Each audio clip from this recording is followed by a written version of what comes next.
I mentioned, and I keep mentioning this, that if you read the parable at face value, the three parts to it, right, A, B, and C, the A part is a little more difficult to figure out. The wedding guest and the bridegroom. I can kind of figure out that this is Yeshua putting himself in the place of the bridegroom, and the bride, of course, is the people of Israel or the people of God. And now that this wedding is the focal point and Yeshua is here with them, why would you want to mourn? Why would you want to fast? Instead, you should be rejoicing, right? And so I can understand that part. That doesn't still sound like there's any replacement going on, right? We could have that setting in a Jewish setting. Jesus is the long-awaited bridegroom of the bride Israel, and now that the bridegroom has arrived, per the prophecies of God to Israel in the Old Testament, now Israel, you can rejoice. You don't need to mourn, you don't need to fast, you need to rejoice because your bridegroom is right in front of you. Okay, I can get that. We can track with that and still keep it as a kind of a Jewish topic. But when we get to B and C, B being the piece of unshrunk cloth with the old garment, and C being the new wine and the old wineskins, that's where the Christian commentaries really start to dig in with this idea that Yeshua's message was too radical for the first century to latch onto. And Judaism had become so corrupt at this point in time and bankrupt that it needed to be reformed, and it needed to be replaced, not reformed, but replaced. And so the old is out, the new is in, is Israel and Judaism and that way of life, that thought process of being Torah observant and keeping the laws and all that stuff in the relationship to God. That's the old way. That it was good at its time, but it's dated now, it's out. And the new way is to approach God through Jesus and through the Holy Spirit and through the New Testament experience and et cetera, et cetera, et cetera. And so it's a convenient way of saying that we're no longer under the law, we're under grace. We don't have to keep the law anymore because Jesus fulfilled it, those types of things. The law has been done away with. It was nailed to the cross. The one new man is what the experience. And I'm not trying to minimize I'm not trying to actually mock or anything like that. I'm not trying to trivialize the New Testament experience or anything like that. So don't misunderstand my tone. However, what we're learning is that really that's not the best way to interpret the passage. So again, I pointed out, and I'll jump into my commentary. I pointed out that in verse 16, with the cloth that's being patched, if you read just at face value, you actually want to keep the patch. You actually want to keep the cloth. Otherwise, why would you even go out and buy a patch? Right? That doesn't even make sense. I think if you read the other two accounts in Mark and Luke, there's a little more detail there, and it talks about this. And we'll see this in David Stern's commentary, which we're going to read tonight.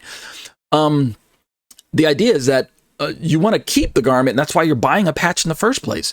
And so it's not a question of should we replace the garment. That isn't even brought into the discussion. The idea is that we want to keep the garment. We simply want to patch it up. But there's a procedure that we have to follow before we patch it, and we have to condition the patch. That's the only thing, right? The cloth is already worn out, but the patch itself is brand new. It hasn't been washed. It hasn't been shrunk.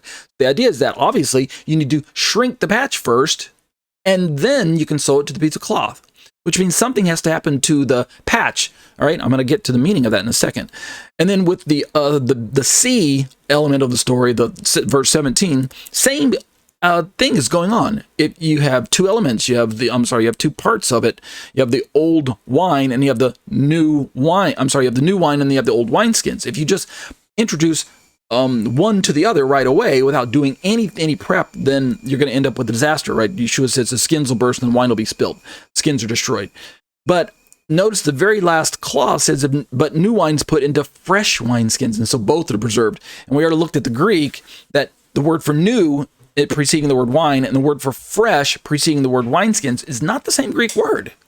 And so the implication here, and when David Stern's going to bring this up again as well, so I'm kind of getting ahead of myself, but I'm giving you kind of an overview in case you don't make it to the end of the rest of the commentary. Basically, we're going to see that Yeshua wants both to be preserved. Both are preserved if you do it the proper way.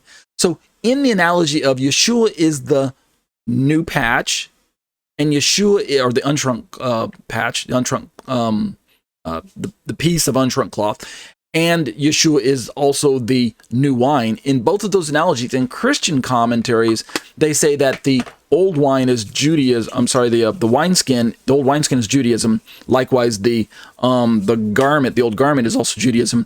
And in their analogy, Jesus is simply incompatible with them, so you can't repair them. They have to be replaced with brand new clothes or brand new wine or something like that. But or brand new wineskins. But that's not what the passage says. It doesn't say that the cloth is replaced or that the wineskins are replaced. If you read it, the idea is that the cloth should be kept. Otherwise, why are you patching it? And you want to preserve both the wine and the wineskins. It even says that both, but the new wine is put into fresh wineskins, and so both are preserved. So using the analogy one for one, if we're talking about Yeshua's teachings and the New Testament experience as it relates, right, vis-a-vis to the Jewish worldview of that day, well, then Yeshua is trying to preserve Judaism. He's trying to preserve the law of God. He's trying to preserve the Torah way of life. It's just that he knows that there's something that has to take place first. So let's talk about what has to take place before Yeshua's teachings can take hold in the heart and the mind of the people who are listening to him and watching him, witnessing him do all these works.